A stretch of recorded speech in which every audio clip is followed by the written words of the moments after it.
Hello viewers, welcome back to பைனா traders.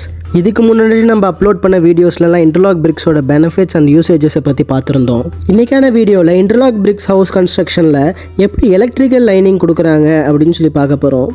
நம்மள்கிட்ட வர நிறைய கஸ்டமருக்கு இன்டர்லாக்கிங் பிரிக் எதுக்கு சூஸ் பண்ணுறாங்க அப்படின்னா அந்த டிசைனுக்காக தான். ஸோ அந்த இடத்துல எலக்ட்ரிக்கல் வயரிங் கொடுக்கும் போது நிறைய பேர்த்துக்கு அந்த டிசைன் போயிருமே அப்படின்னு சொல்லிட்டு ஒரு கவலை இருக்குது.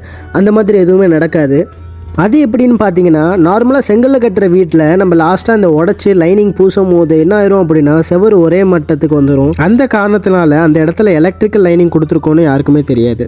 கமெண்ட் செக்ஷனில் இன்டர்லாக்கிங் பிரிக் வயரிங்கை பற்றி நிறைய பேர் கேட்குறீங்க. அது எதனால தான் அந்த இடத்துல பிரிக்கை கட் பண்ணி நம்ம வயரிங் கொடுக்கும் போது அந்த ஸ்ட்ரக்சர் பாதிச்சிருமோ, எலிவேஷன் வராதோ அப்படின்னு சொல்லிட்டு நிறைய பேருக்கு டவுட் இருக்குது. அந்த மாதிரி எந்த பிரச்சனையுமே இங்கே நடக்காது. எதனால தான் செங்கல் மாதிரியே இந்த இடத்துல வயரிங்க்கு கட் பண்ணுவாங்க. பட் கட் பண்ணி முடிச்சதுக்கப்புறம் வயரிங் கொடுத்ததுக்கப்புறம் திருப்பி பூசுவாங்கல்ல, அந்த இடத்துல இன்டர்லாக்கிங் பிரிக்கோட ஸ்ட்ரக்சர் மாதிரியே திருப்பியும் அந்த சிமெண்ட் வச்சு பூசிடுவாங்க.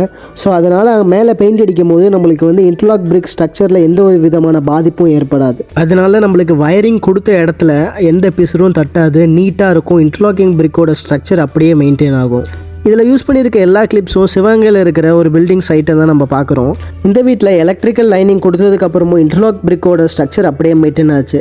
இதே மாதிரி உங்களுக்கும் இன்டர்லாக் பிரிக்ஸில் வீடு கட்டணும் அப்படின்னா பைனா ட்ரேடர்ஸை காண்டாக்ட் பண்ணுங்கள்.